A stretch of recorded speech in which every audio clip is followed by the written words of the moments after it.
Greetings, one and all. It's time for another live at the waterhole session. 2 hours of us being able to explore some fantastic images thanks to Africam and their cameras situated throughout southern and eastern Africa.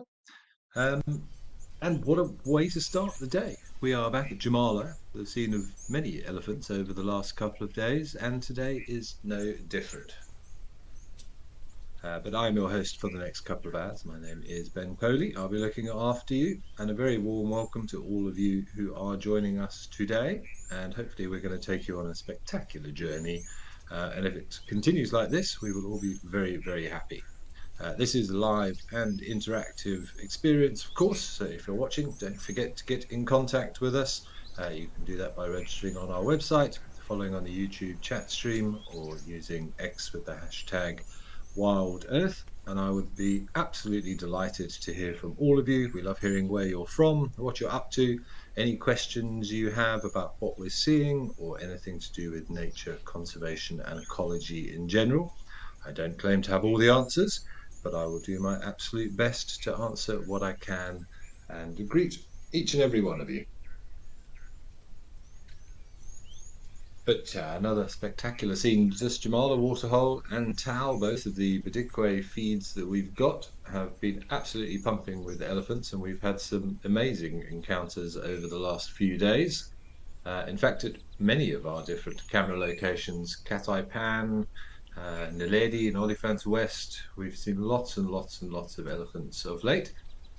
But what a fantastic family gathering we've got here. Look at the big bull wandering through on the left there.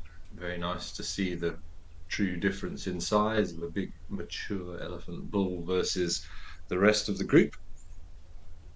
Everybody enjoying a little bit of thirst quenching this morning, and a couple having a little bit of a push and a shove, although I think I will back the one on the left looking at the size difference.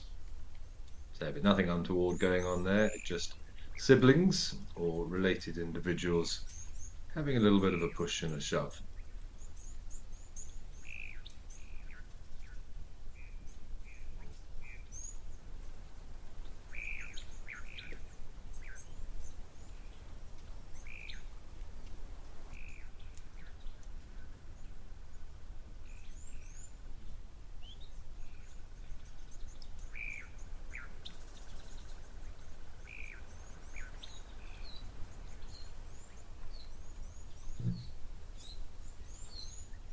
Yeah, well, it'll be interesting to see what happens here. You can see that big elephant bull is in must, the one in the front there. You can see those temporal glands streaming. Be interesting to see what his intentions are. But whilst we consider that, let's have a quick look at the weather for today.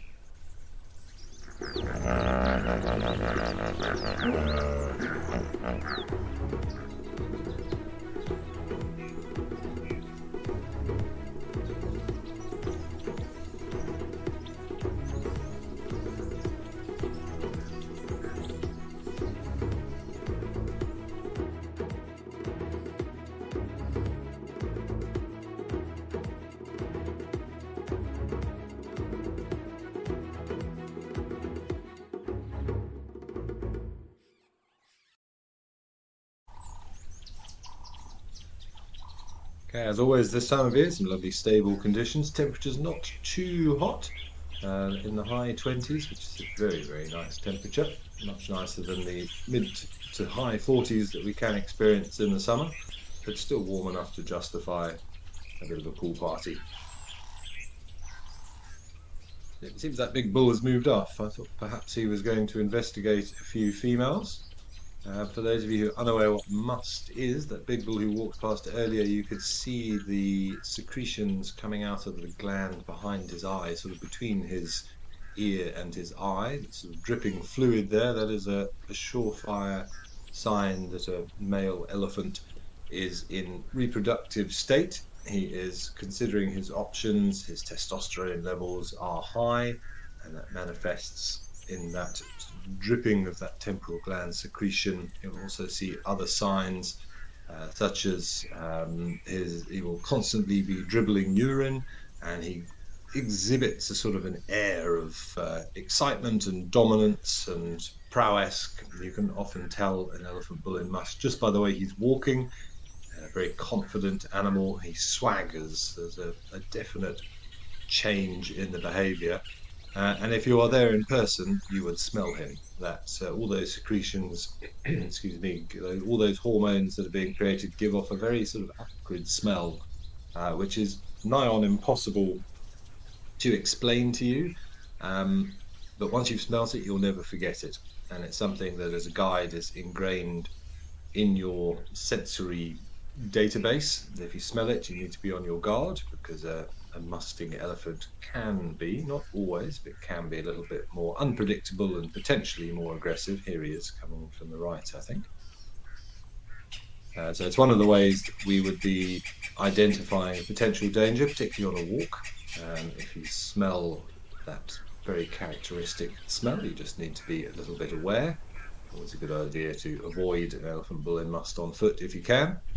And even if you're tracking an elephant, because of the way that the penis constantly drips the urine, you can even see those sort of droplets of fluid on the sand where he's been walking. If you get down on your hands and knees and give it a smell, you can get that smell from it.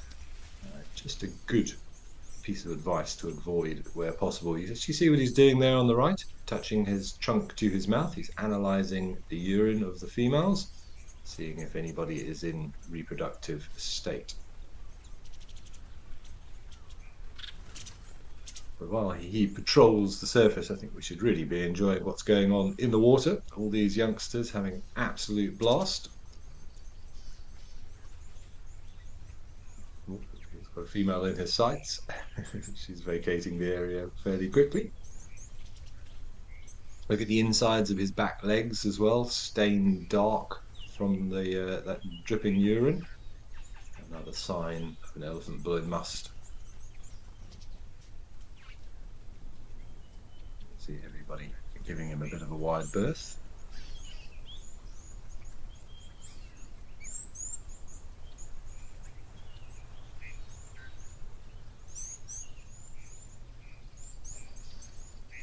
We have a few greetings coming through. Zadie's been good to hear from you again. Hooray for all the Ellies. Greetings to myself, the Wild Earth crew and the chatters, and a happy Monday to you too. I've got Leander in my ear, along with the rest of the team in Joburg, making this possible.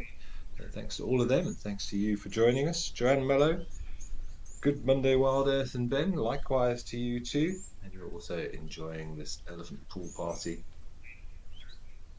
We've seen a lot of them recently, but say not unusual in winter. Water beginning to become a little bit more scarce as the weather dries out. Winter, of course, is Southern Africa's dry season. Nice stable conditions. Look at that nice clear sky. Perfect evenings for enjoying the stars and the galactic sights. But yeah, very little rain as a rule that falls for sort of 6 months during the winter period, or late autumn and into early spring. And these man-made waterholes, these pumped waterholes, become little oases of wildlife. And when elephants needing potentially as much as 150 litres of water a day to drink, they will make very regular forays to here, because they're also not getting very much moisture from what they're eating, because the plants are also drying up, conserving any moisture and nutrients they have in their roots. A lot of trees dropping their leaves and generally becoming a lot less palatable during the winter months.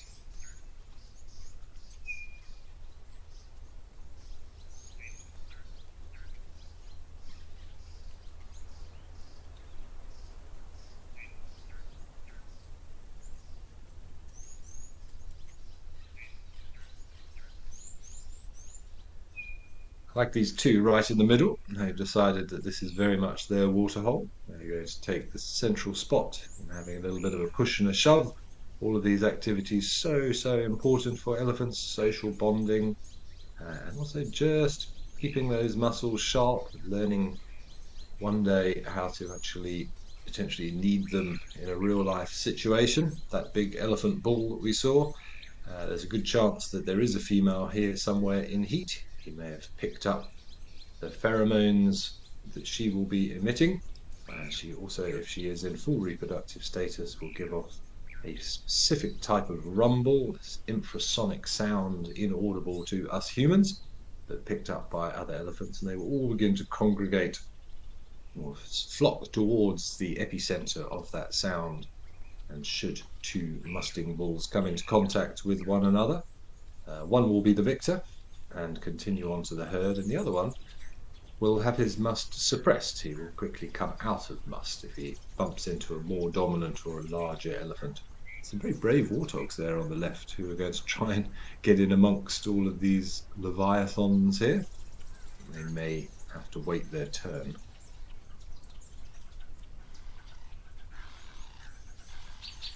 Shirley Fuentes, good afternoon to you. You are very welcome for this beautiful site. What a fantastic way to start another Live at the Waterhole session.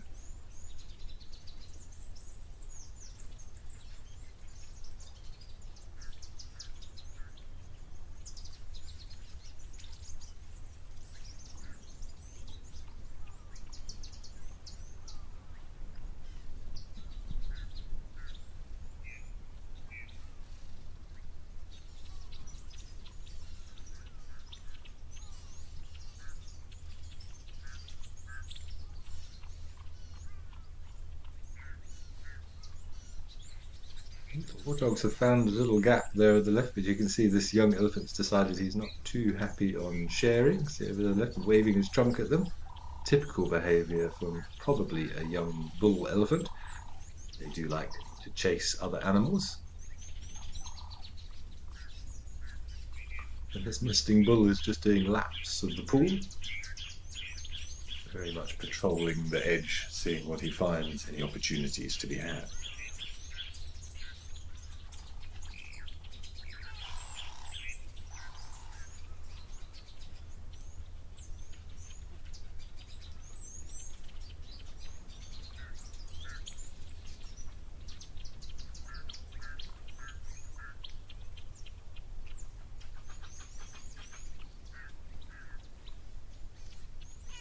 His lack of interest in any particular individual leads me to think that maybe he just sort of came to try his luck. Perhaps he was in the area, heard, smelt, saw all this commotion, and thought he would just pop in and see what's happening. As he doesn't seem to be fixated upon any one individual. If there was a female in full estrus, we would probably know about it by now. So maybe he's just come to greet everybody and see if any opportunities abound. Lots of youngsters here.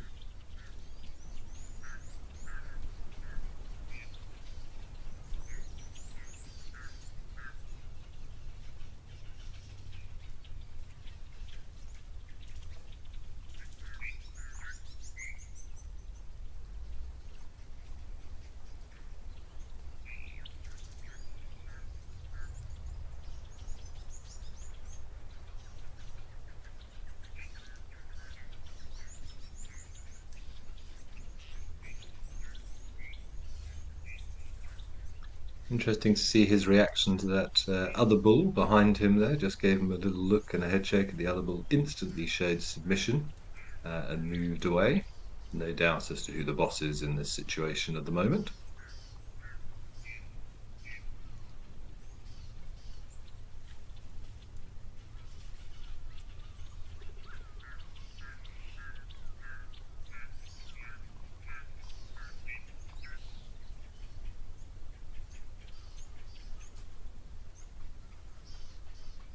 This little one having a scratch of his bottom, just where the male is coming towards us. Very, very happy elephants. The little youngster got separated there.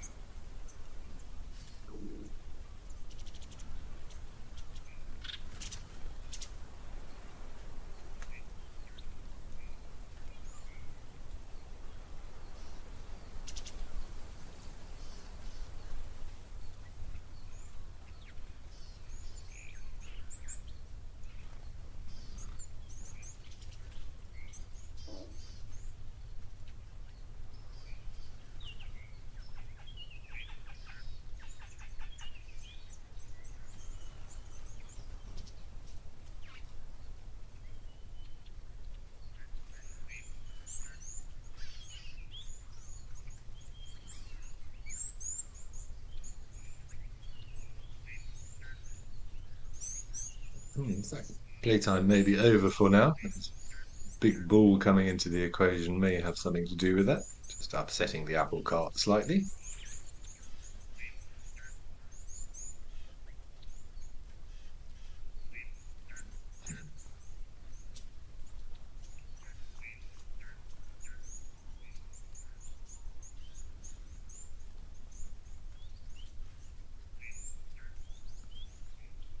Penelope Kenyon, you're right. Those babies are having such a great time.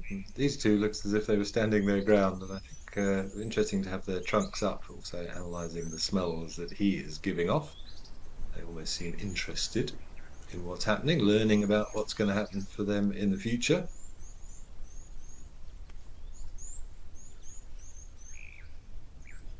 But he's being very tolerant. It's very interesting, those youngsters coming up and having a good sniff, try and understand what's going on. Spaniels are also loving these elephants. They are very, very playful. They're just, we always say it, but there's such delight to be had watching elephants have fun like this. And that's what it is. It's true enjoyment that they're having when they're splashing around in the water like this.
Okay, well, what a spectacular scene that is continuing to be at Jamala, but we're going to see what other opportunities are out there. We're going to have a look at Tembe Elephant Park and see what's happening at the waterhole there.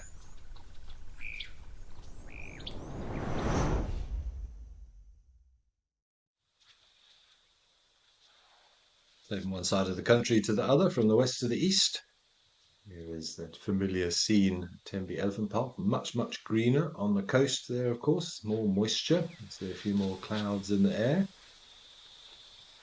And a group of bulls which are enjoying this sort of muddy, potholey area that they seem to frequent very, very regularly. No doubt we'll be enjoying a bit of a bud bath,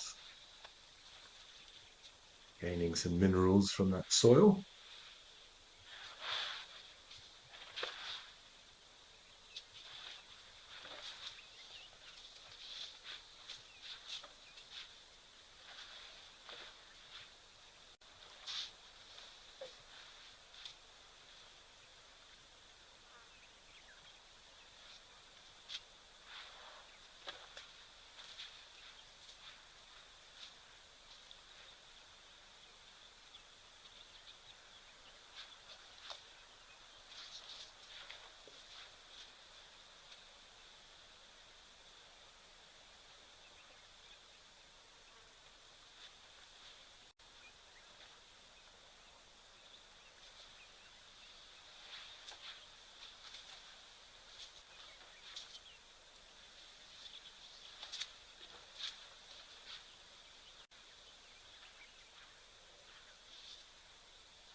Lenny, you're asking, is it true that elephants and wild animals don't get cancer the way that domestic ones do?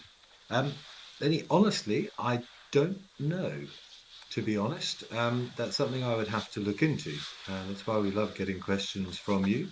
Obviously, we know domestic animals do. Speaking from experience, I've had dogs that have had those problems in the past. Um, it's not something that you hear about very often, whether or not that's because we don't do so many biopsies and sort of are able to actually analyze what any problems are on those wild animals on a larger scale. I'm not sure, but we would have to have a look into that. You're suggesting whether diet plays a role. It's certainly possible. We do tend to feed ourselves and our domestic animals a more artificial diet, I suppose, which may have an effect on the cells themselves and their susceptibility to certain things. But that's something I'll have to go and do a little bit of research on in terms of cancer in wild animals.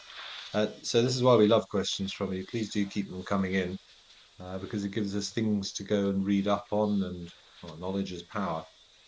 So it's always a good idea. And there's so much information at our disposal these days that there will be some answers out there. The trick is, of course, finding a reputable source. But there's a lot of research papers, and I'm sure that there are some that exist on this. So I'll see what I can find out. And if I can't get back to you today on it, I will try and report back tomorrow with my findings.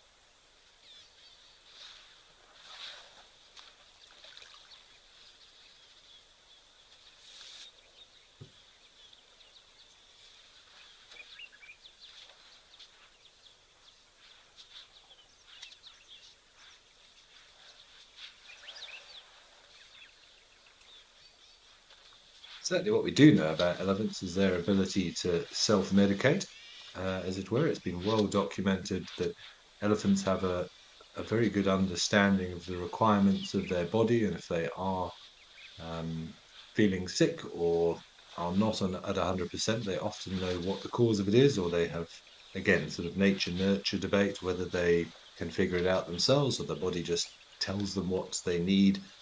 They will purposefully feed on certain plants that have chemicals in or certain minerals that they require and able to sort of right any imbalances in the body. Very, very common occurrence. And I know that there are so many traditional medicines and traditional beliefs across Africa, but one of the strange ones, well, strange ones, but one of the ones that I've heard is that elephant dung has been used as sort of an all-purpose cure for any ailments. So that there are some sort of witch doctors that if they're unsure of the exact nature of the ailment that you have gone to them with, they will give you some elephant dung, tell you to sort of dilute it in water and then drink that substance, which does not sound particularly pleasant to me, I have to say. But the sort of very rough idea behind it being that because of the elephant's ability to self medicate, there's a very good chance that somewhere within that dung, because of their poor digestion, will be something containing chemicals that may assist in your recovery.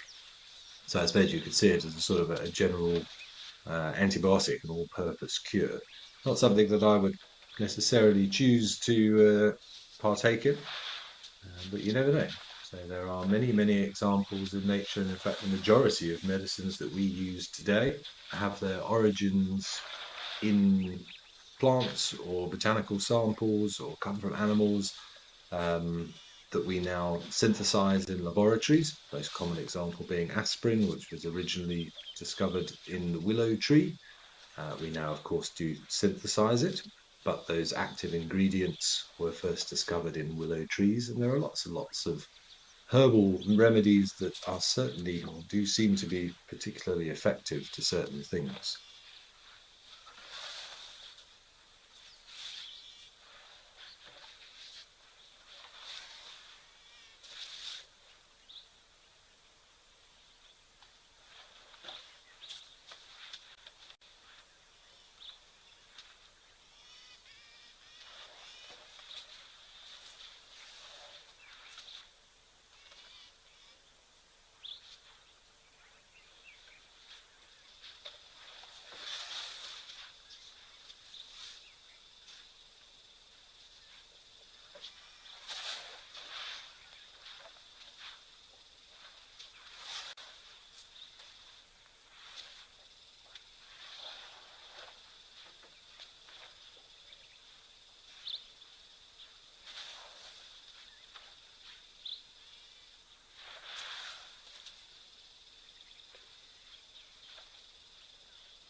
Okay, Lenny, I've just been having a very quick look and may have found some information on elephants and the occurrences of cancer. So I'll tell you what I found. It might be fairly sort of sporadic because obviously I've just had a quick skim of an article in Scientific American, which I would consider a fairly reputable source.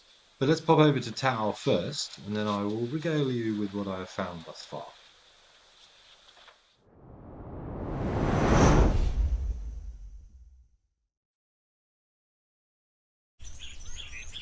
Oh, and there's our crocodile at Tao.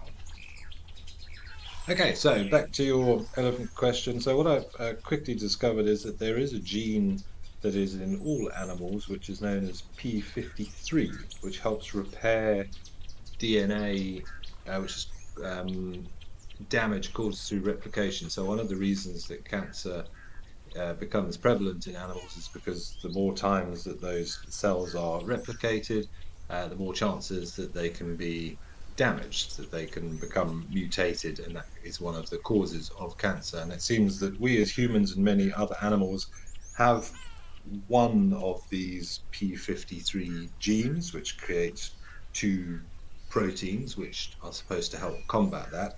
Apparently, in elephants, there are 20 of these genes, meaning 40 pairs of proteins, so it gives them a far better chance of A, fixing any damaged DNA and or also sort of eradicating those ones to no great detriment to the animal. So it seems that it's something to do with this gene known as P53 that we all have, but elephants seem to have a surplus of it, and it is quite possible that it is that gives them this sort of cancer fighting ability, because yes, as you said, it does seem that elephants do not seem to suffer from cancer very often.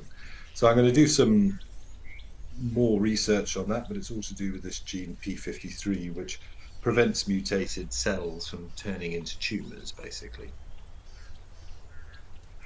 These times where I wish I'd paid more attention in school and chemistry and the like. It's always great to get questions from you guys to help us increase our knowledge base.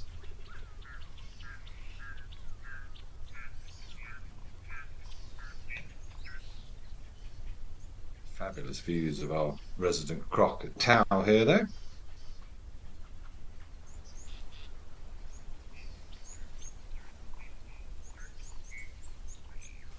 Riley K asking if there's a scientific term for when animals self-medicate. Riley K, there probably is. I would just know it as self-medication, but again, I'll see if I can find a specific word to describe that, or if there is one that is eluding me at the moment.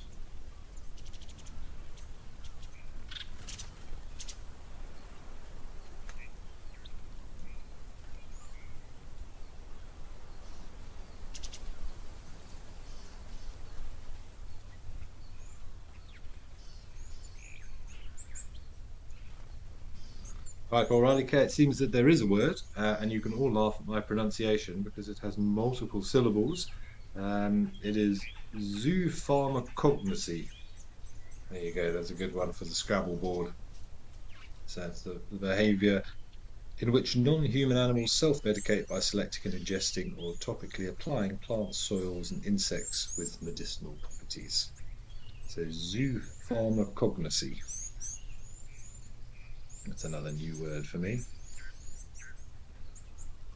And a 6-syllable word at that.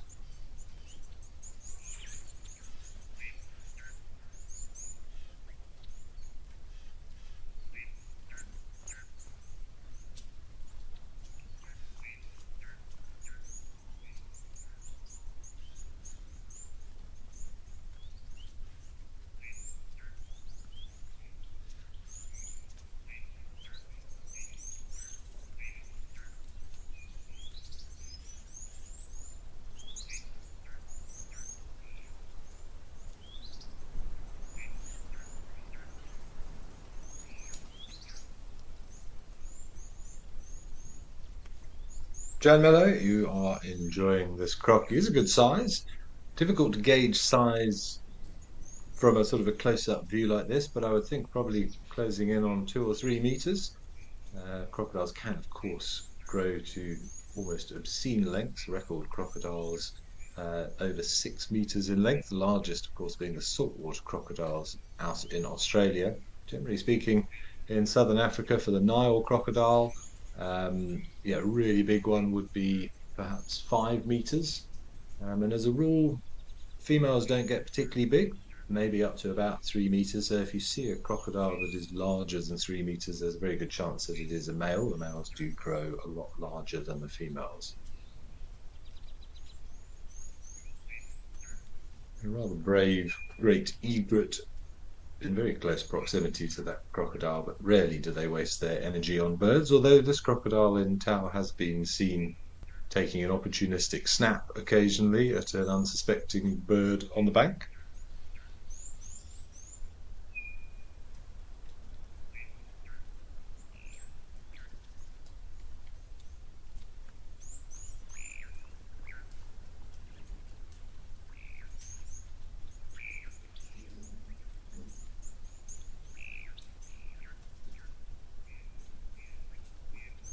Maybe thought better of it.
Lots and lots of little elephants over the last few days.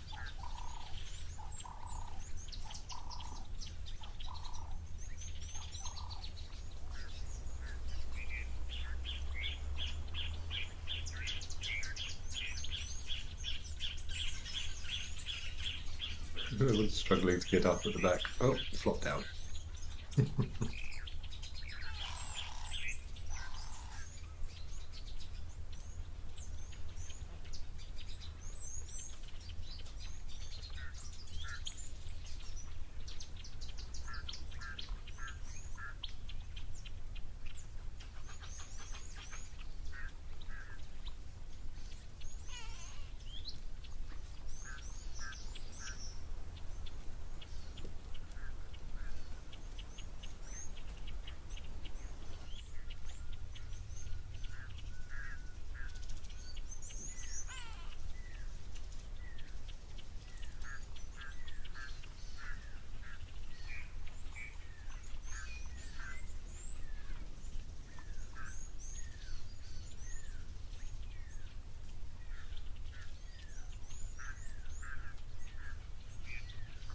Fully, I'm also happy to see the croc on the move. Yeah, it's always nice to see them.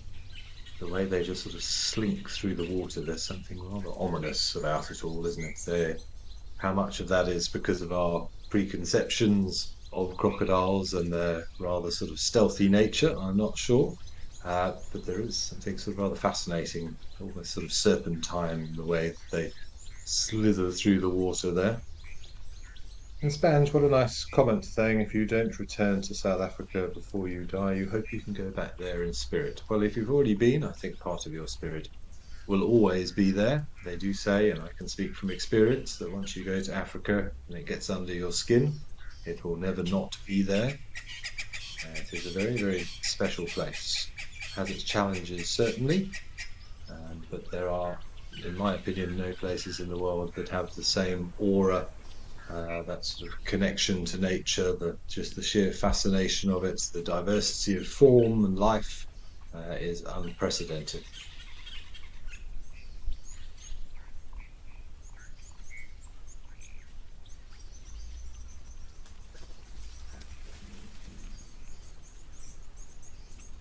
Manual P, that is a difficult question. So you've asked, can I think of examples of how competition between herbivores can promote plant diversity in savanna ecosystems? Wow, sounds like a university question on an exam paper, rather than something to ask a poor unsuspecting naturalist doing a live at the Waterhole show. But let me give that some consideration for a little while.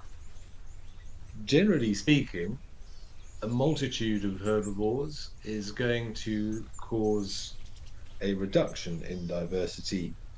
I would have suggested what it can do. Of course, you get annuals and you get pioneers, which are sort of very basic breakdown of plants, and more so for grasses, perhaps. Annuals, ones that only survive for a year, perennials that survive for multiple seasons.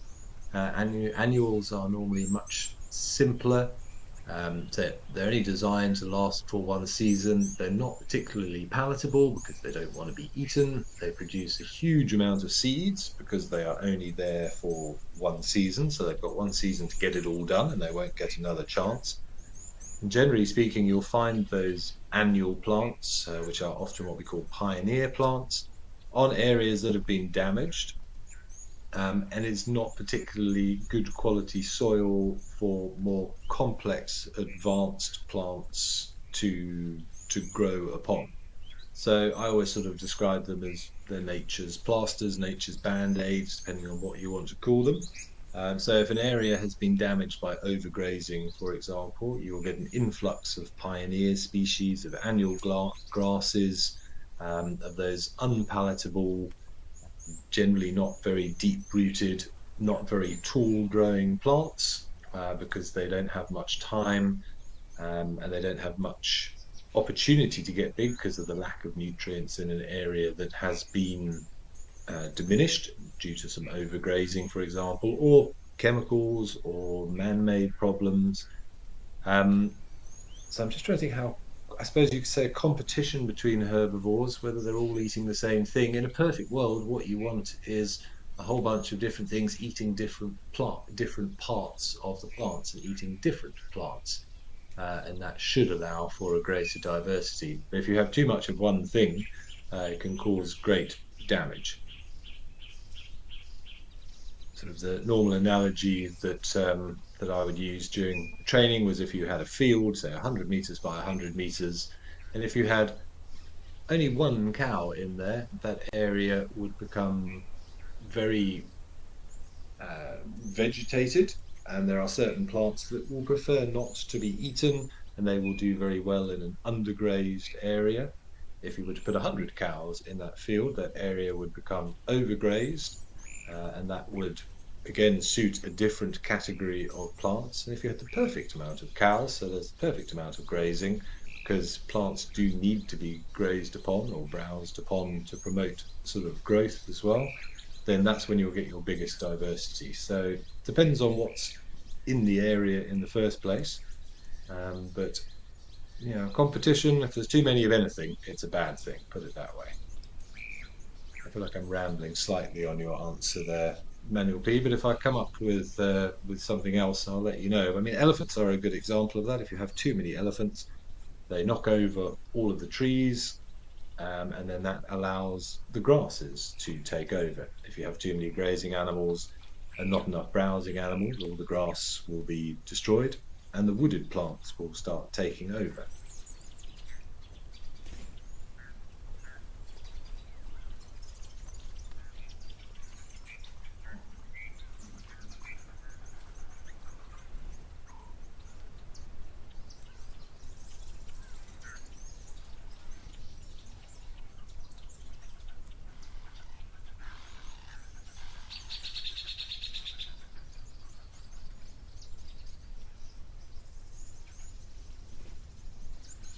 The elephants in particular are, we like to call them ecological engineers. They are keystone species because of their size and because of their ability to do potentially so much damage or have so much of an effect on an ecosystem in terms of what they eat. Then they can have a knock-on effect to a whole multitude of other animals. And that can affect everything, say, from plant diversity to predator-prey relationships. So in areas Where perhaps there are more trees, that creates more better hunting areas for predators. It produces more cover for them. Much easier to hunt in a wooded area than it is in a wide open field, for example. So there are lots and lots of knock-on effects.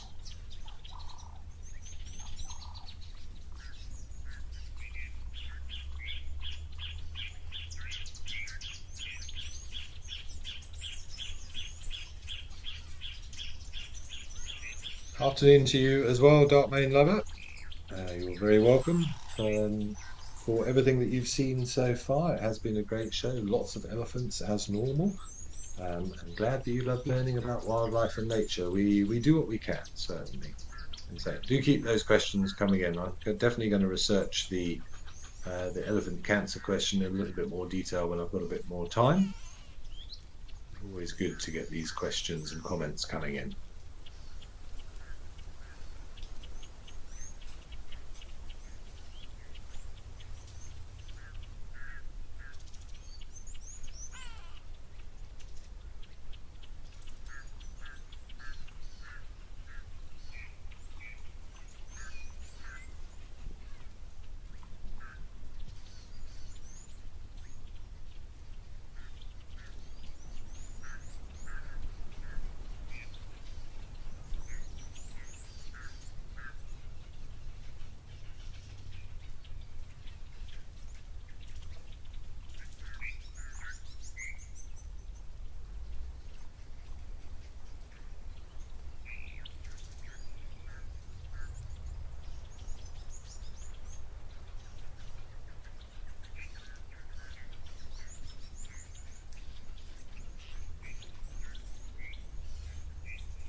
All right, well, say another great elephant scene, and nice to catch up with our crocodile here at Tower Game Lodge. But let's head all the way up to East Africa now. Let's go up to Kenya and to Eldonyo and see what's happening there.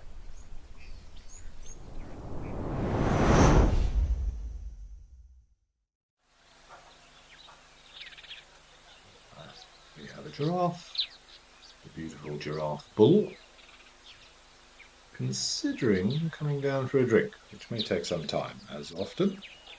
No, not sure. Maybe we change our mind. Nice flock of oxpeckers all over his neck and his back.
Let's see if this male plucks up enough courage to come and have a drink. He's definitely thinking about it.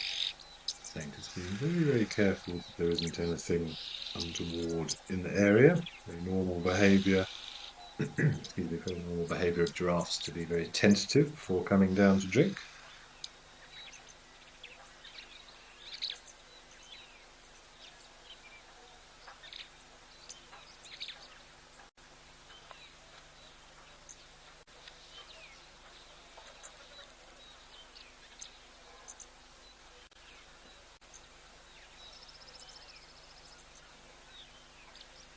See, Viv P, you're asking why we may have seen a large male baboon carrying a tiny baby in the last couple of days on the Juma Dam cam. Viv P, I'm not sure. There's a couple of reasons. It very much depends on sort of the ultimate dynamic of what's happening there. Uh, it could be that he's just being a very doting father. Maybe something happened to the mother, and he is sort of taking a little bit of responsibility and ownership of the little one, although it's not something that I'm aware of that happens very often. One thing I do know about baboons is that males have been known to kidnap babies and sort of hold them to ransom as part of dominance disputes. So I think, you'd have to look at the whole social dynamic of the troop to see whether that is an issue. If there is any sort of hierarchy issue going on, that is a possibility. That certainly has happened in amongst baboon troops. But I'm not sure. Those would be the two things that spring to mind. I know baboons say not generally well known for showing a huge amount of paternal care, but we do see it sometimes unexpectedly. Zebra stallions have been shown to be particularly doting upon the youngsters when something's happened to the mare. I've seen documentaries, not seen it in person, of the rest of the harem moves on and a youngster's been left behind, and a stallion has stayed behind with the youngster while his females have disappeared off, which is quite unusual because normally he's very protective over them. But that genetic drive to look after one's investment was very strong in that case. So that is a possibility. Otherwise, yes, I would go with possibly some slightly ulterior motives, perhaps on behalf of that male, trying to curry favour in terms of a hierarchical coup that he may be staging.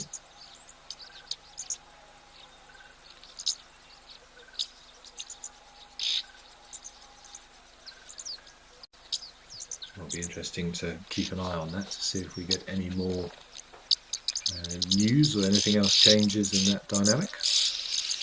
Come on, Giraffe, you can do it. You're almost there.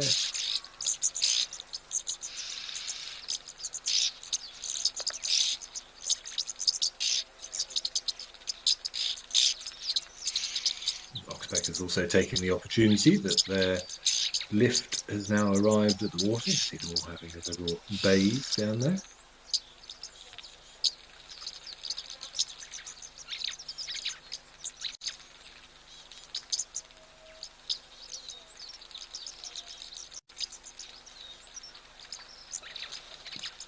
Oh, here we go. Oh, what a perfect shot. Perfect symmetry.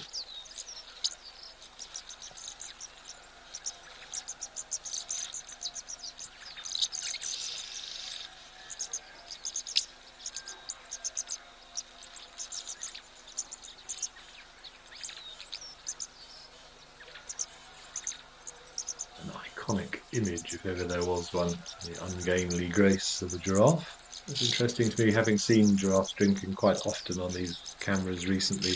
Some go for this very much front legs splayed approach, others go more for a knee bend approach. Different techniques to fix a very, very awkward problem.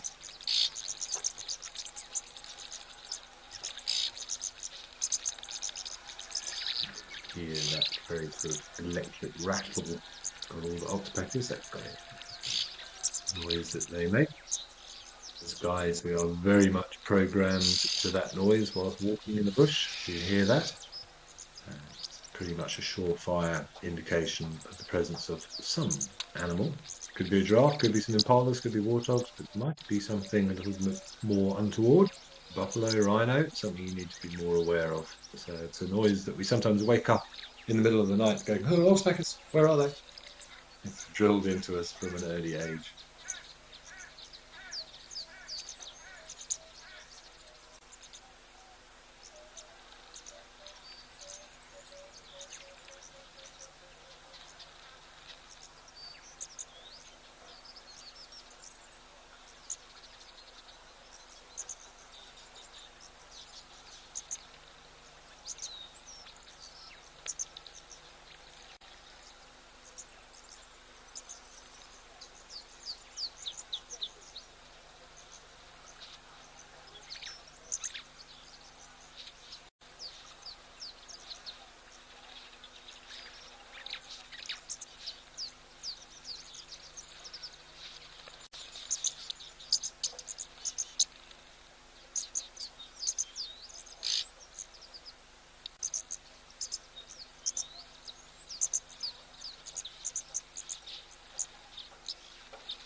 Nice to see the widers flying past in the background with those long tails there. Bit of a birding hotspot, this one. I'd love to be out there with my binoculars at the moment.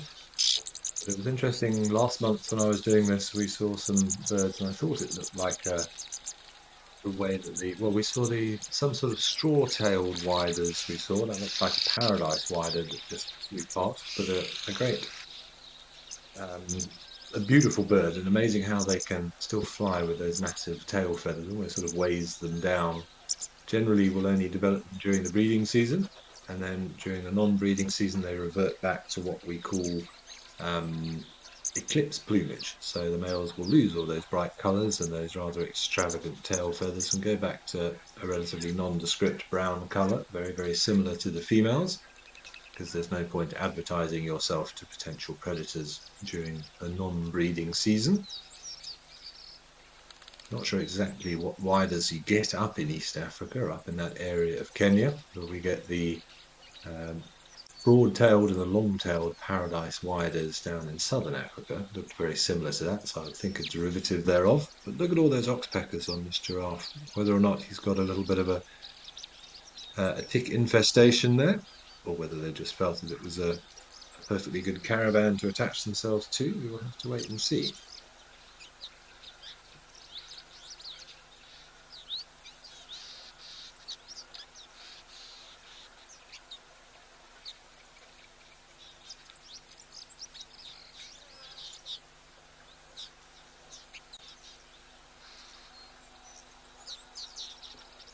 Yes, back to the baboon issue there. It's Juma asking if the baby was kidnapped, which seems has been suggested by some other people as well. Would it survive without its mother?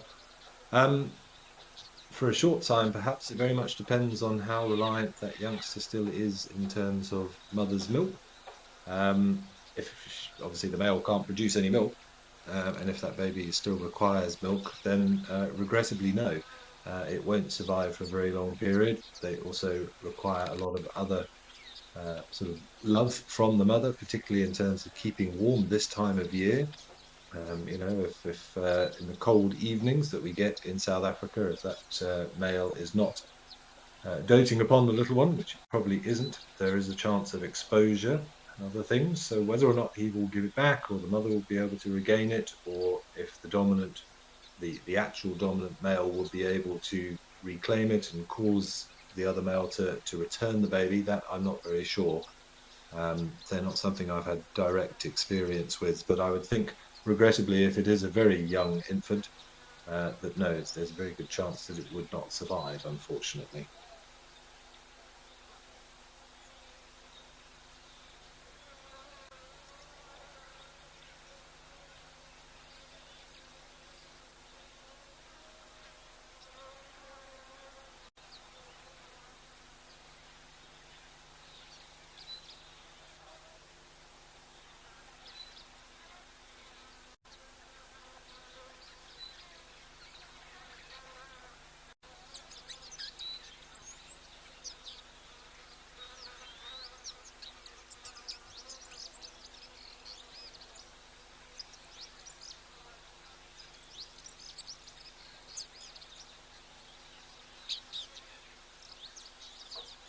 Seems our giraffe have moved on though.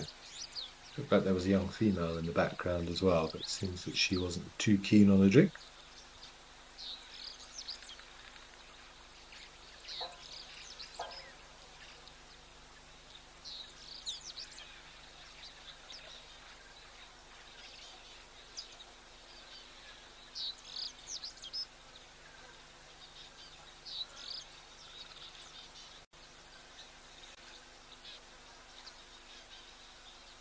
Well, it looks like our little bit of giraffe activity has subsided now, so we're going to head back over to Tenby Elephant Park, see what's going on in KwaZulu-Natal.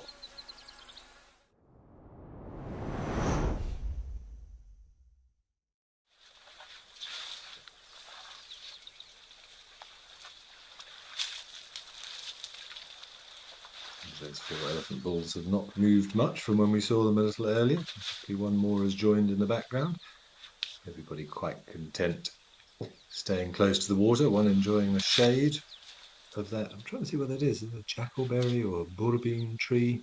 Difficult to see from this distance, but a good place to be in the shade by the water. Why not?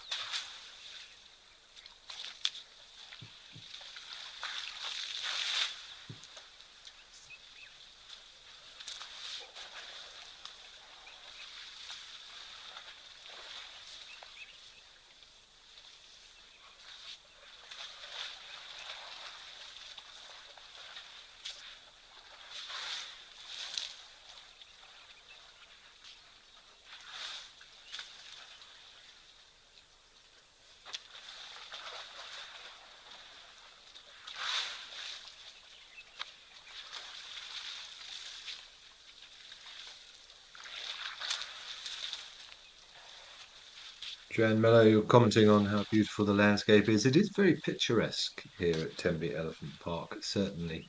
I like from a photographic perspective, I do like that big tree in the water. It adds a nice little bit of composition, having a large focal point, and it's nicely conforming to the rule of thirds that we often do in photography. Excellent work from our camera operatives.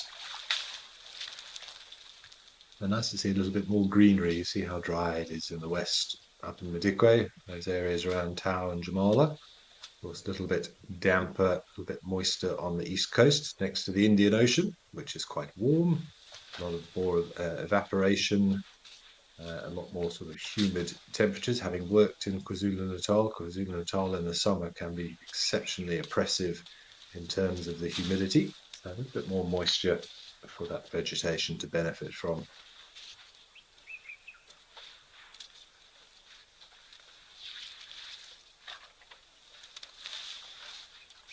As by asking if elephants have ever lost their trunks to a crocodile, yes, I believe it has happened, not just in the Just So stories, the Rudyard Kipling classic of how the elephant got a long nose when the crocodile grabbed its nose and stretched it out. That, I don't believe, was the case from an evolutionary perspective. But yes, young elephants, I believe, have lost or at least had their trunks badly damaged by an opportunistic crocodile, although I wouldn't have thought it ended very well for the crocodile in most of those scenarios. But say, biggest problem for elephant trunks, as we discussed yesterday, is the unselective nature of snaring, which is a horrific problem that most of Africa does encounter a lot of the time, unfortunately, despite the excellent work by all the groups and organizations trying to eradicate them from areas. They are a constant menace and cause a great deal of strife amongst all wildlife.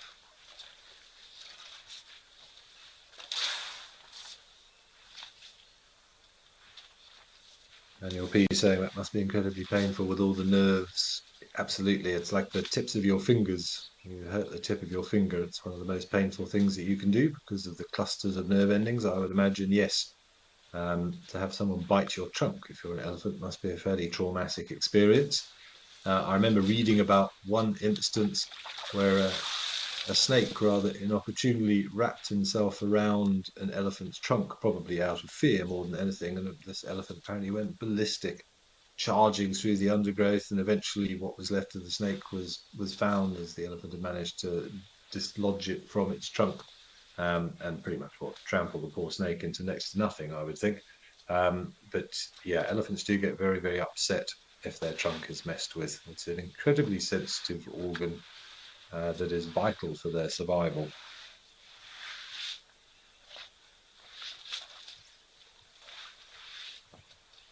Sandy asking if the elephants dug all those holes. I would assume that to be the case, Sandy. Yes, they do have a tendency to do that. They will dig for water, they will dig to try and get access to mud. They'll use their feet. We often see them do it here at Tenby, using their feet to sort of excavate mud in order to splash it upon themselves.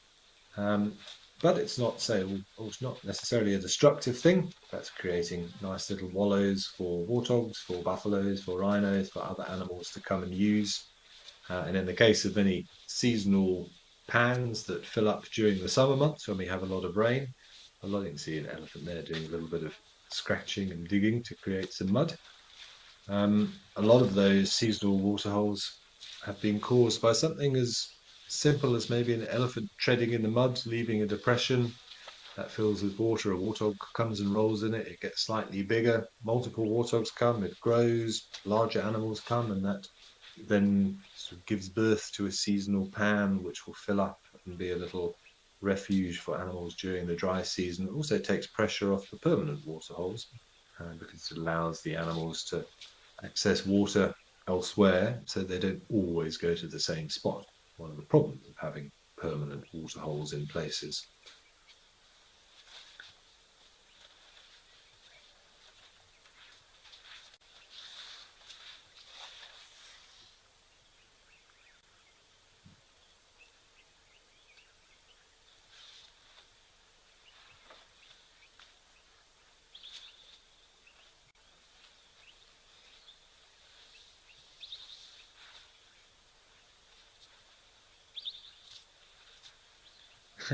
Vinci Tulipao saying you like to think of Africa as how the world used to be before man came along and messed everything up. Well, I don't really want to get drawn into that debate because we're all part of the problem ultimately, but I wouldn't disagree with you there.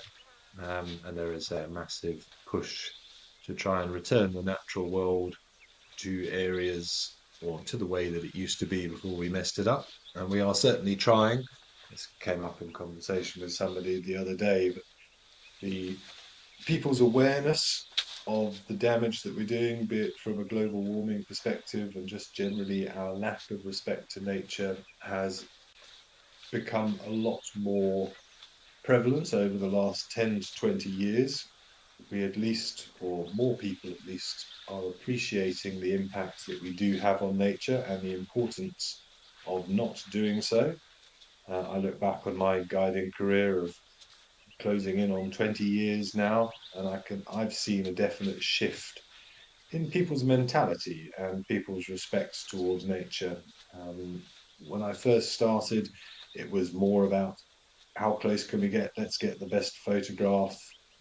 It was all about wanting to, let's say, not wanting to disturb the wildlife. That's the wrong thing to say, but there was more of a push to enjoy it close up for what it was. Whereas nowadays, I get a lot more comments along the lines of, should we be this close? Are we not disturbing the animal?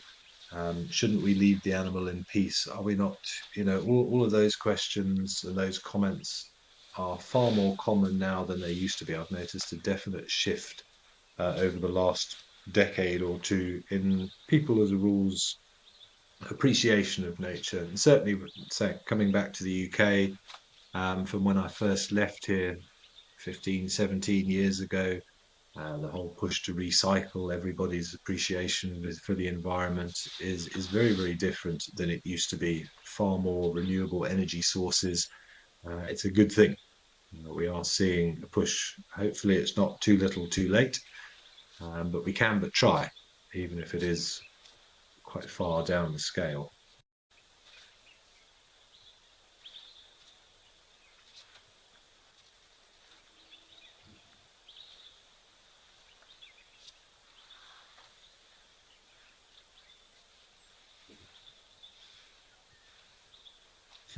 Most comments, Asbury, elephants demonstrating the ponder factor, the triumph of idleness over willpower. Some nice phrasing there. They do like to stand around and do very little. Elephants, don't forget they can sleep standing up as well. Um, it's difficult for an elephant to lie down. They do lie down more often than we think, just for short periods of time, usually during the evenings. Um, but you've got to rest. You're carrying an awful lot of weight, an awful lot of strain and stress on that skeleton, on those muscles, and sometimes it's just good to stand and contemplate life, I think. I like the triumph of idleness over willpower. I like that. I think I managed to achieve that from time to time.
animals are under a bit of water stress at the end of the dry season. They will regularly have to come to water holes to drink, so it's a good opportunity to see them. And because there is less vegetation, less foliage, the grass is brown and fairly non-existent, you have a better chance of seeing things at a distance. There are times in the summer where you can't see in front of more than a couple of meters in front of you, such as the height of the grass.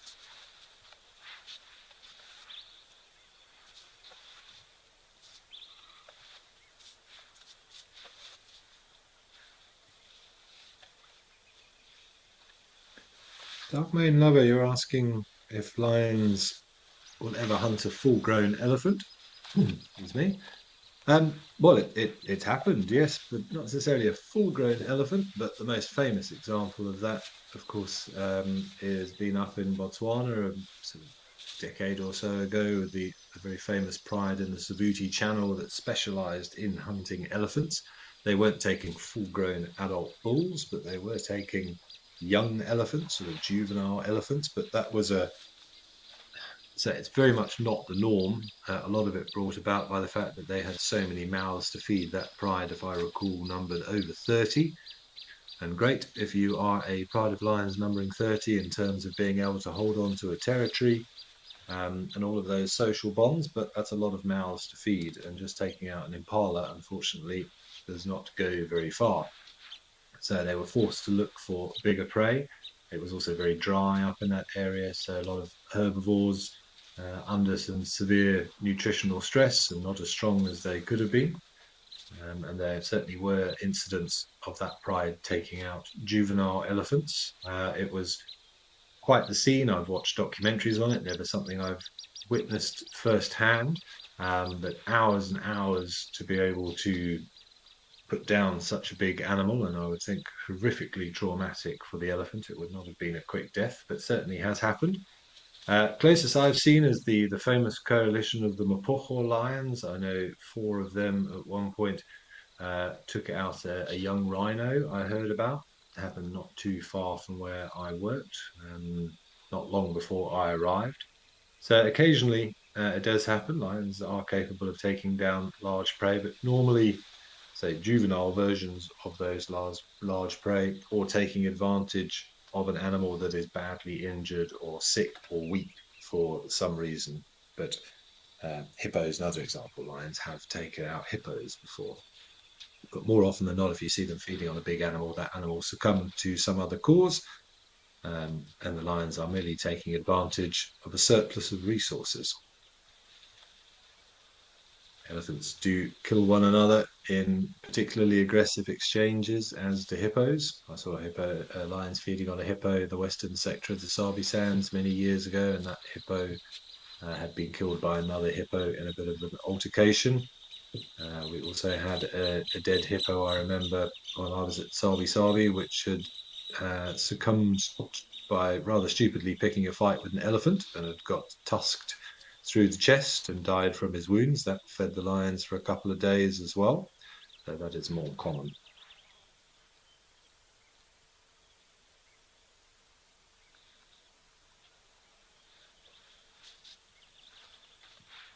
I also remember seeing lions feeding on a deceased rhino cow once as well, full grown, but again, I believe that cow had been killed by an overzealous male.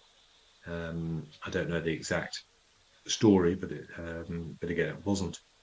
The death of the rhino was not directly due to the presence of the lions. Again, they were merely benefiting from all of that meat.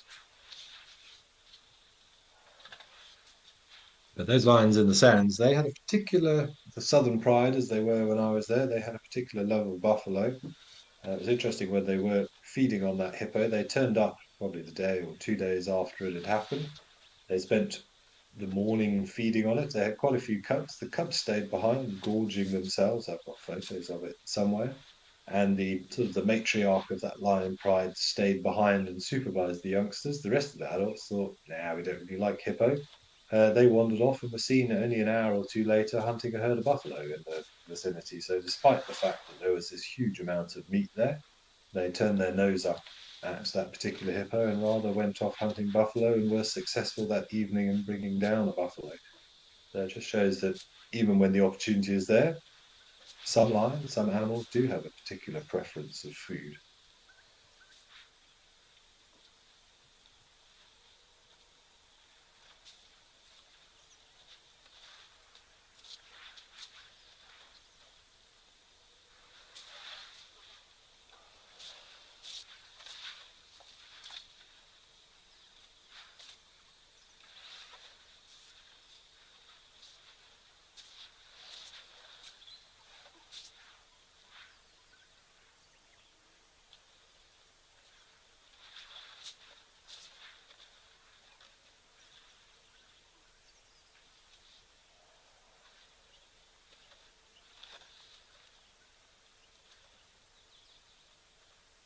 Now, as these elephants continue to contemplate the ponder factor, as you pointed out, I still like that, the triumph how did you put the triumph of idleness over willpower? Let's pop down to the west coast of South Africa and see what's happening at Stony Point.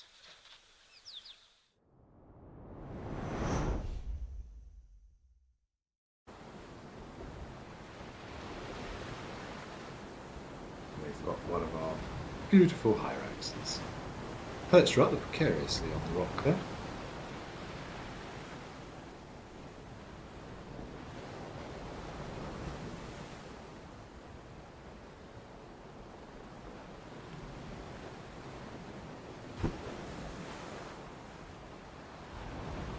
So a little bit camera shy. Other than that, he slipped off.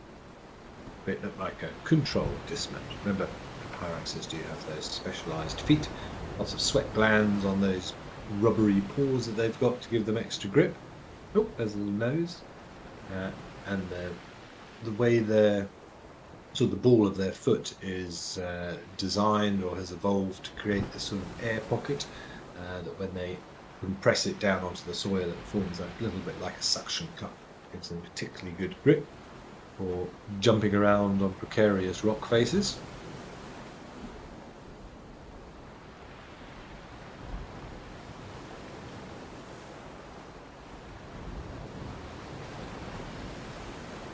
Not a bad sea view that this one has got.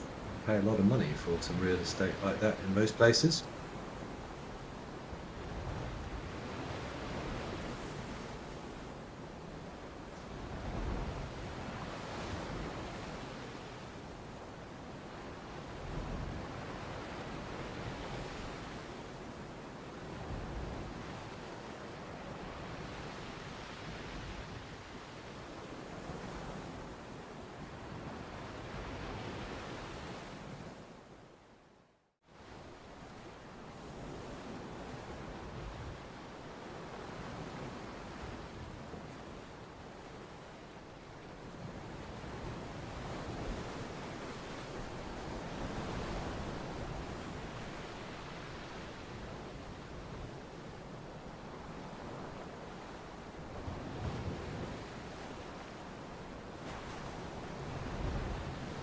And what goes through these little things' minds when they're just sitting there scanning for the ocean, and just enjoying the view? Are they contemplating life?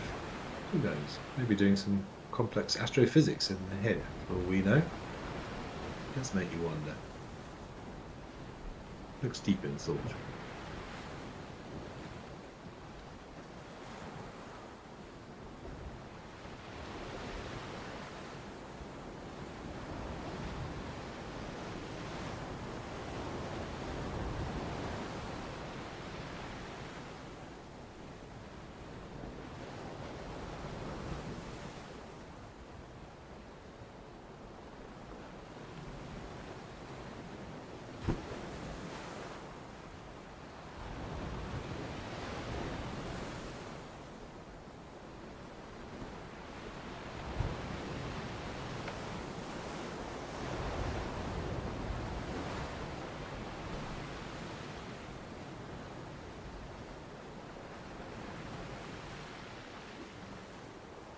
See those lovely sort of doleful eyes that the hyraxes have got, but they are very well adapted for a lifestyle of being out on these rocky outcrops in direct sunlight, and also to ward off against what is often their biggest predator, which are eagles, although I don't think that these ones down at Stony Point don't have that to worry about. Certainly up in the Lowveld, eagles are a favourite prey source, or a favourite dassies are a favourite prey source of eagles, certainly, so very important to be able to see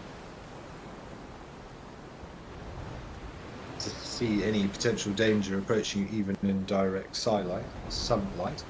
And they're some fairly unique eyes in that their iris slightly protrudes over the pupil, which just decreases the glare from the sunlight to allow them to look into direct sunlight and see potential danger approaching, almost like having a pair of inbuilt sunglasses, I suppose.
This member of the group seems to be quite content, just gazing out into the distant yonder there. Got himself a nice little chin rest. They do spend a lot of time lying around, dassies, has to be said, although they can be quite active and surprisingly sprightly. I've seen some of them up in trees, because they do feed on vegetation. They're surprisingly agile when they need to be. But more often than not, you do see them sort of lolling around together in groups, helping to conserve body heat. They do like a good sunbathe. Maybe you're doing some bird watching. See some cormorants in the distance on that little protrusion of rocks.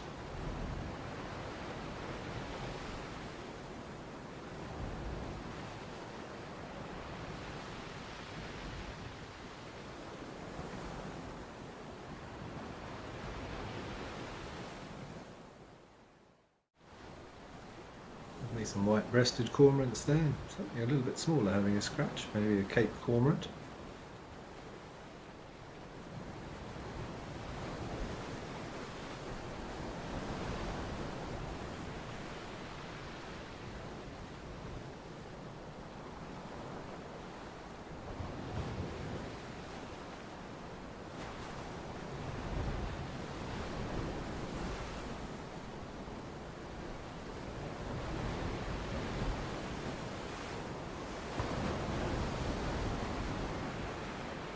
We get Cape cormorants, we get bank cormorants, crown cormorants, reed cormorants, the white-breasted cormorant. There's quite a few to choose from. This one I would say, trying to look at the Cape cormorant, which would be nice to see, obviously down in the Cape area. Normally has a sort of a yellow-orange patch on its throat. It's difficult to see from here, but I'm not seeing it. I just see a relatively sort of just uniform dark, so I might be tempted to go with the bank cormorants there. We need to have a look at his rump. It's a little white patch on his rump if it is a bank cormorant, but can't really see from that angle. Fraught with difficulties trying to identify seabirds. We talked about it yesterday. Terns in particular, they drive me mad. different colours at different times of years. They're always flying, they're always far away from you. Very, very difficult to discern the difference.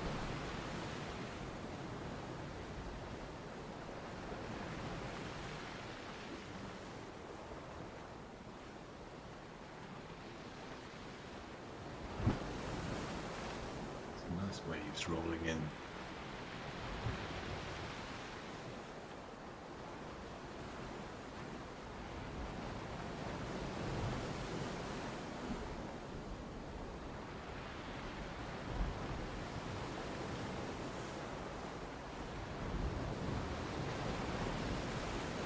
Do you think that cormorant was, Mr. Duthie? Do you agree? Bank cormorant?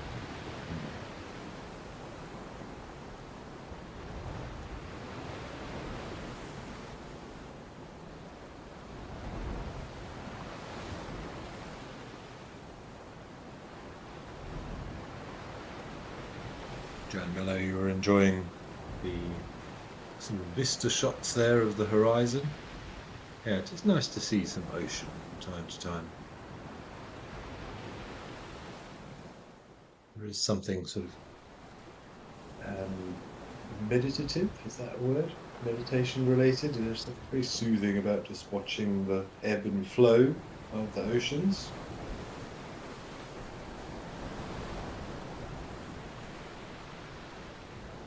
Why so many people are drawn to it, and why the majority of people live close to shorelines. It's a haven for wildlife as well. It's a very interesting ecosystem where the two worlds come together, the water world and the terrestrial world. There's all sorts of opportunities for animals to proliferate.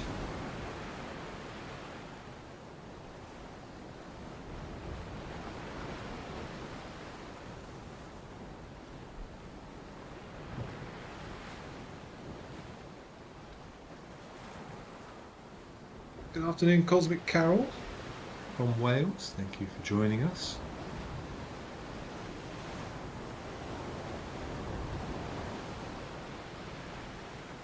Who's that? Oh, a little Egyptian goose popping his head up Periscope. How about those for some nice, beautiful rolling waves in the background? Grab your surfboards, everyone.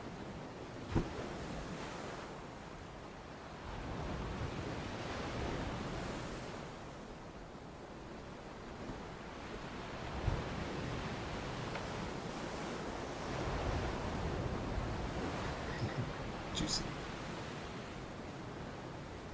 A disapproving look it's giving to something.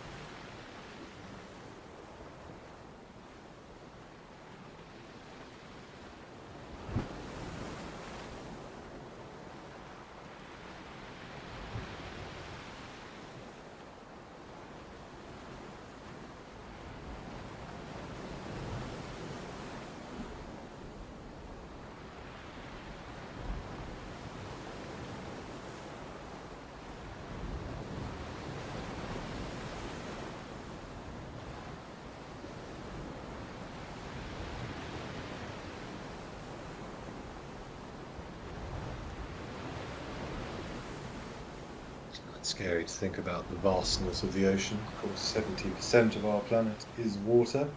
When I recently came back from spending some time in New Zealand and discovered that it is possible if you go onto sort of Google Earth or one of those similar apps, or even on a globe or an atlas, you can actually sort of manipulate the view so that you can see New Zealand, and then the entire rest of the globe is just water, such as the expanse of the Pacific Ocean. It's actually quite terrifying to think about it from that angle, from that perspective.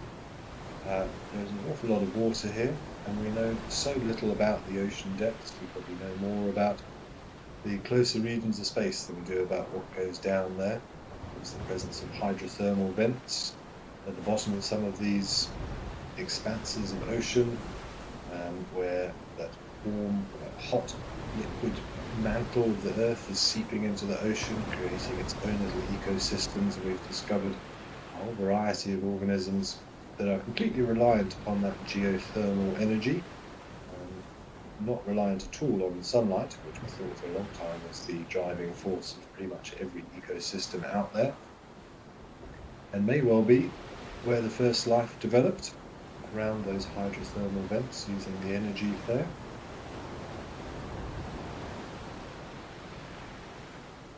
much more to be discovered under that great expanse. The blue mystery. But very nice to see this Egyptian goose, and I think most of us probably just enjoying the lapping waves behind him. But let's head over to Founder's Lodge and see what's happening up there.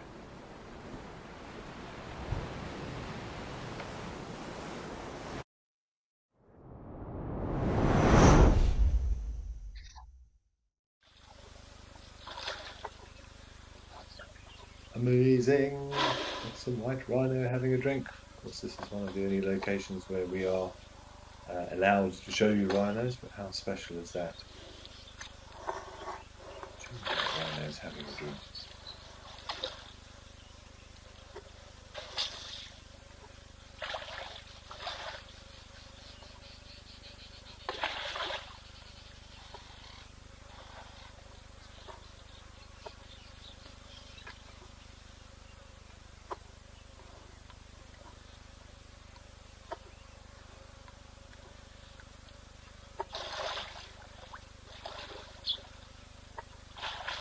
Very, very special to see.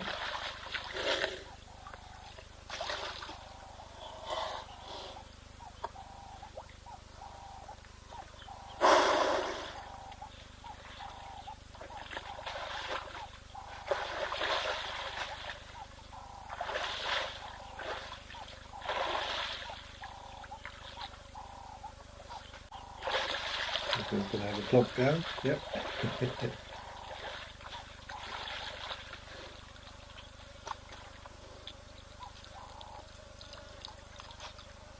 Rhinos do like a good wallow. It's a good place as any to take a nap, if you ask me.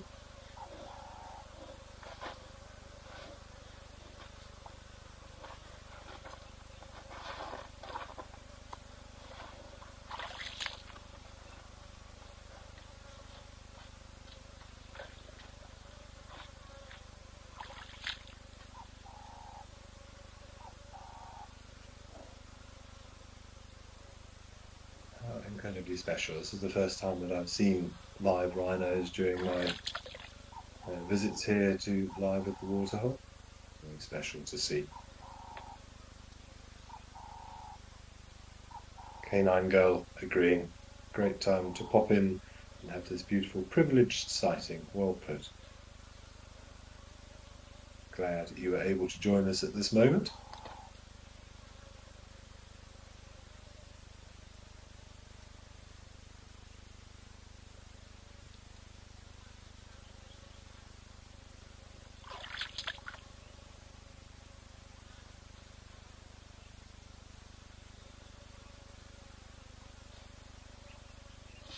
Love those radar dish ears. They never seem to stop moving, constantly picking up information, even though it's very, very relaxed. Nothing much gets past them.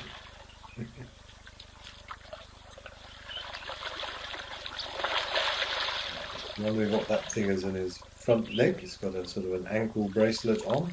Don't worry, he's not out on probation or anything like that. It's just one of the ways that they are tracked, so that their health and well-being can be well documented and they can be looked after and protected in, of course, what is a fairly difficult time for rhinos of late.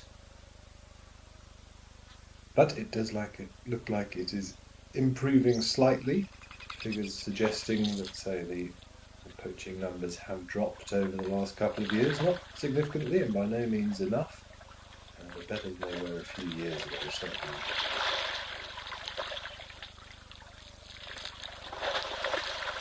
Oh, because they're still there.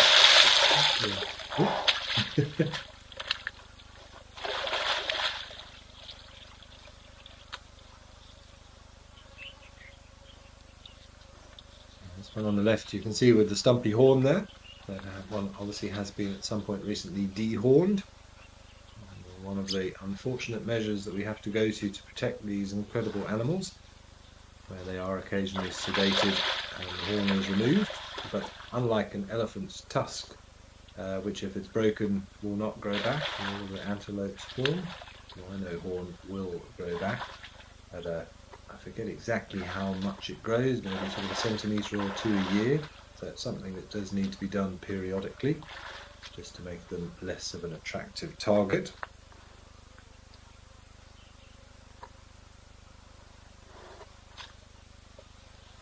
Dark mane lover also appreciating this special sighting with these majestic rhinos.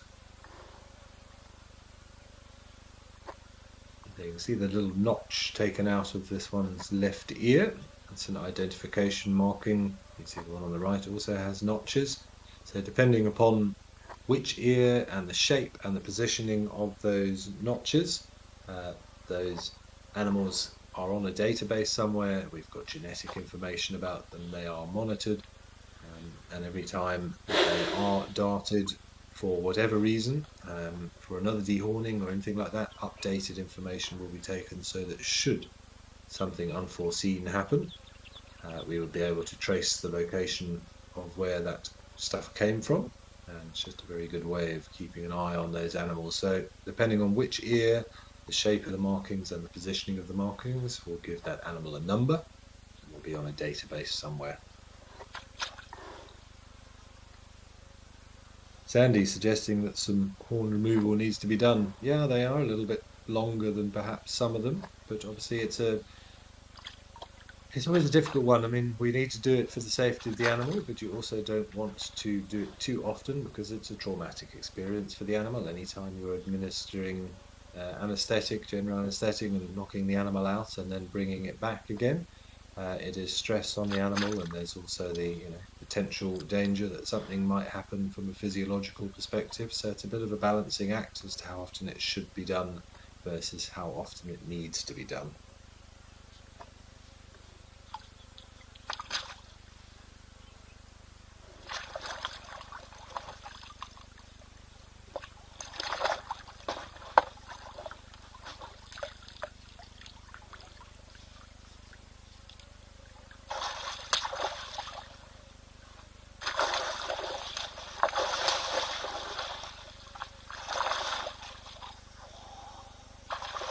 Interestingly, all three of these look like male rhinos, rhino bulls. Normally, white rhino bulls are territorial over an area. They will scent mark, they will defecate, they produce their dung middens, those piles of dung which they regularly visit and update.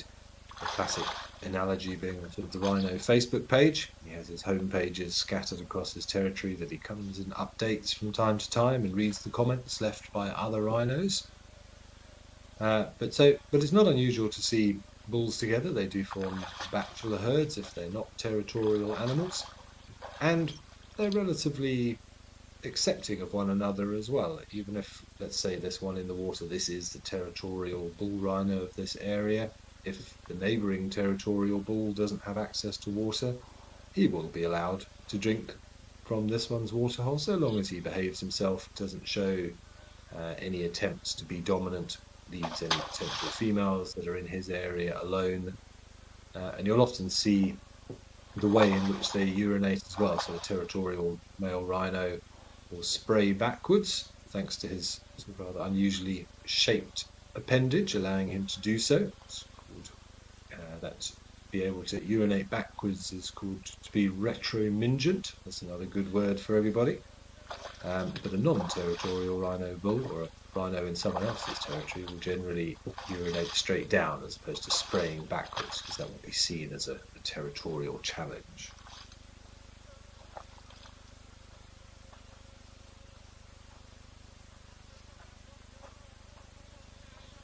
Nineteen Arty 92 saying rhinos are your spirit animal.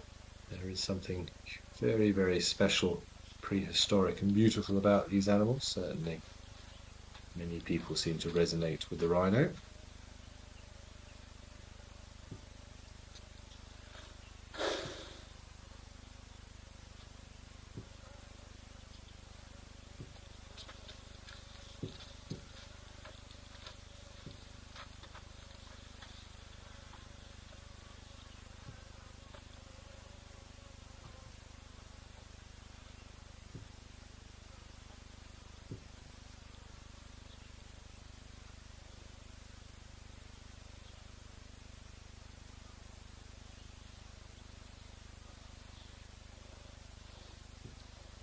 Perfect little rubbing posts there. You see the width of the base of that horn. It's one of the ways you can differentiate males and females, generally speaking, although it is a generalized statement. But male rhinos will generally have shorter horns but thicker horns, whereas females will have longer and thinner horns, if they were allowed to get to their full length, of course. Just an adaptation from fighting, so male rhinos will joust each other with those horns in terms of territorial dominance.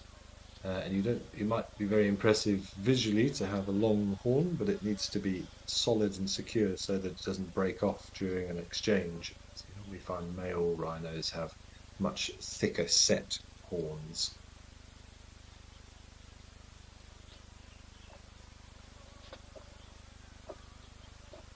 You can properly see the reason that we call it colloquially a white rhino, but of course officially this is a square-lipped rhinoceros, as you can see there from the shape of the mouth, whereas the black rhino should be termed the hook-lipped rhinoceros.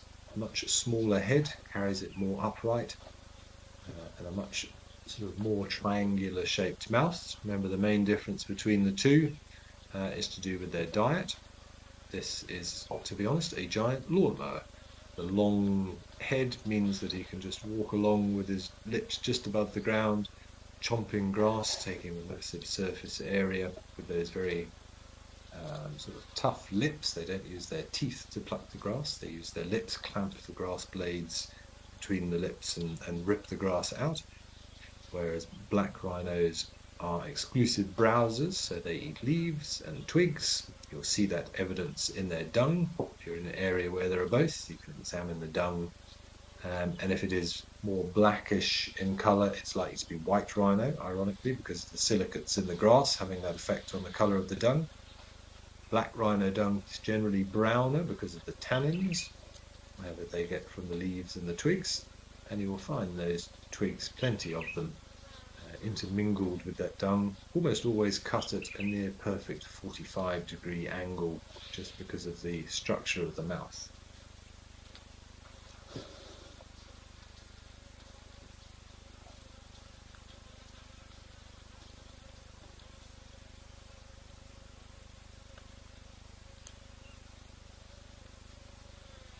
A beautiful image.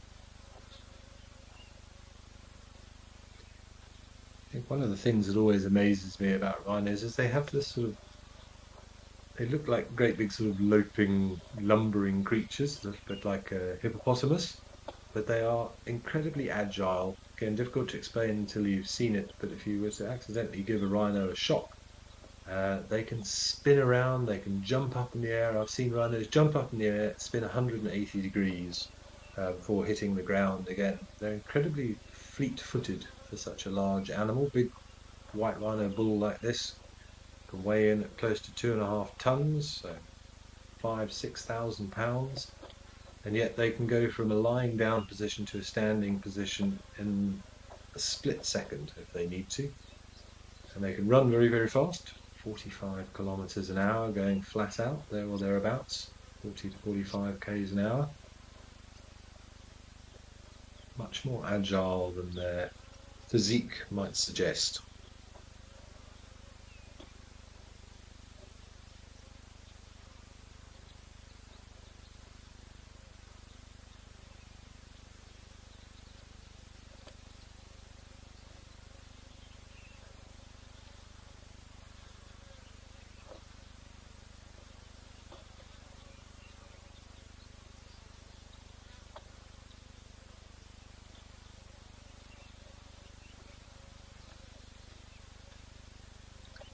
Susie Cape Town, you're asking that if rhino horn keeps growing, does it shed bits of horn?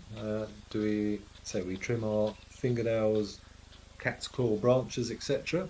Rhinos do sort of control the growth of their horn to some extent. You'll often see them rubbing it on rocks or on trees, almost sort of sharpening the tips of the horns. So they do rub them. Another reason they do that is because there are little things called horn moths that are constantly trying to lay their eggs in the horns. We see, of course, the extent of that on a lot of skulls and things. If you've ever seen those buffalo skulls and wildebeest skulls that look like they've got dreadlocks, those are the deposits of a horn moth, where the larvae are actually feeding on the keratin inside the horn. But you don't really see it on living animals, but they do get irritated by things, so they scratch their horns. So they do sort of file them, I suppose. They don't cut their horns, but they do file them. So there are lots of natural horn files out in the bush. This rock would be a perfect example.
If any of you are thinking this rhino is skinny, don't be fooled, even though you can see its rib cage. That's quite normal for rhinos. Again, they're often sort of seen as quite chunky, dare I say, fat animals. But there's very little fat on a rhino at all. That is the rib cage coming through, but just incredibly thick skin. Not much of a subcutaneous fat. That skin in places can be as much as 2 inches thick. That's nearly about 5 centimeters thick, particularly in the area around the shoulders. You can often see, we can't see it now because he's disappeared, but you see that sort of flap of skin, that fold of skin at the base of the shoulder above the front legs. That's the area that takes the brunt of any damage whilst they're blundering through the bushes. Incredibly thicker skin than an elephant, believe it or not.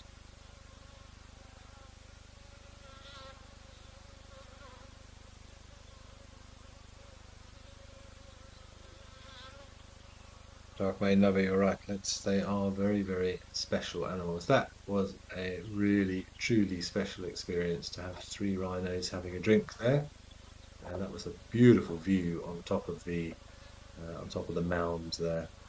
Very special.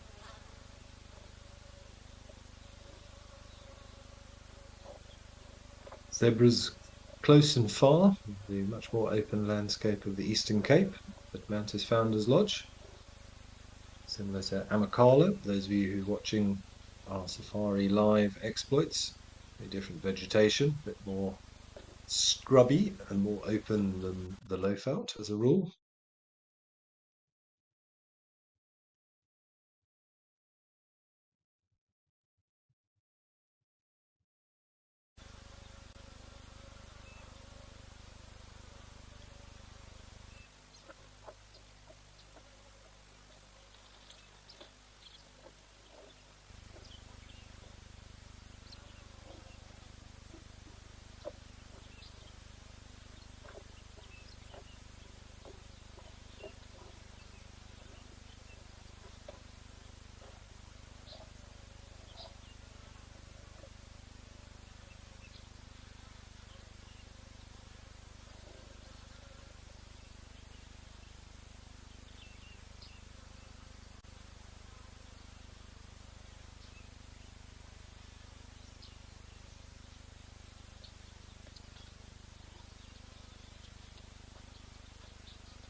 Photo bomb from the rhino. There's that sort of flap of skin you can just see in front of the front leg there.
Well, there's a lovely view, everybody.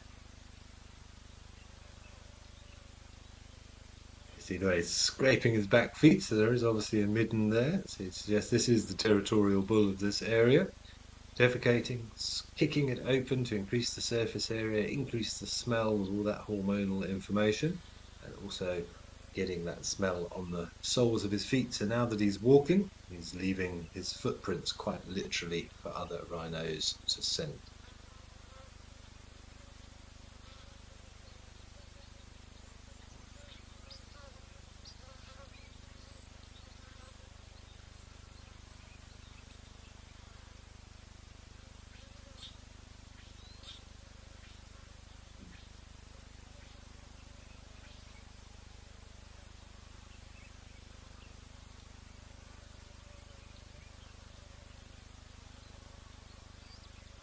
Well, that was very special and quite the privilege, I think. A lovely parting shot that the rhino gave us, but nice to see a little bit of territorial behaviour there of the scuffing of the feet. We have what looks to be a little Cape starling, Cape glossy starling. I believe they've actually recently removed the glossy part for the name. It's now just a Cape starling instead of a Cape glossy starling, which seems rather strange to me, considering its most obvious characteristic is its glossy nature. But bird names are forever changing. And we have lots which are highly iridescent like this. On a nice sunny day, very, very beautiful to watch.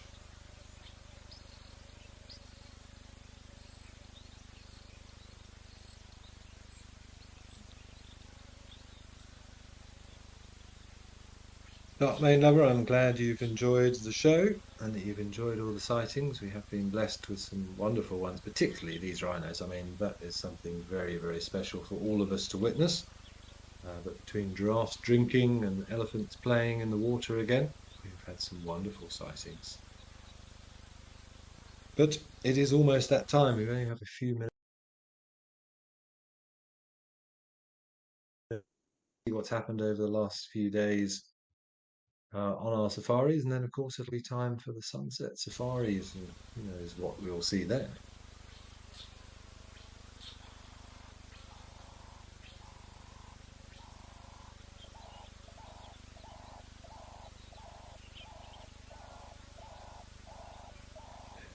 Shimmering beauty of that bird. It's very, very special. Very, very common bird, but we do tend to dismiss them. When you stop and look at them, they are rather stunning. My personal favourite member of the starling family is well, it used to be called a plum-coloured starling, now a violet-backed starling. It's an intra-African migrant, so we wouldn't be seeing them this time of year. They're only around in the summer, but they have this rich, iridescent purple colour, which is I find utterly spectacular. People always ask me, "What's your favourite bird?" And there are too many to mention, but one that always springs to mind is that violet-backed starling, as the name suggests. It's just such a vivid colour when you see them.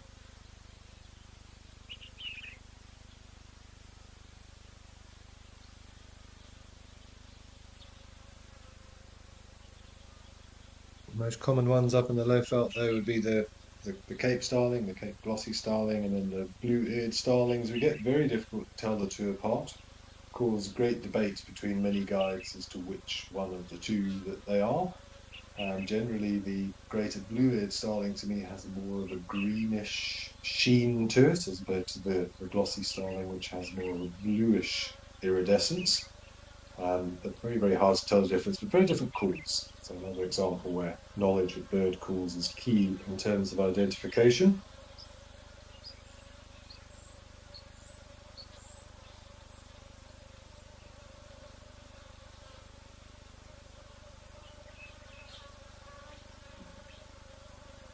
It looks like we're going to finish today's live at the waterhole with a very characteristic stance of two zebras standing head to tail, benefiting from one another's fly swats, keeping an eye in both directions.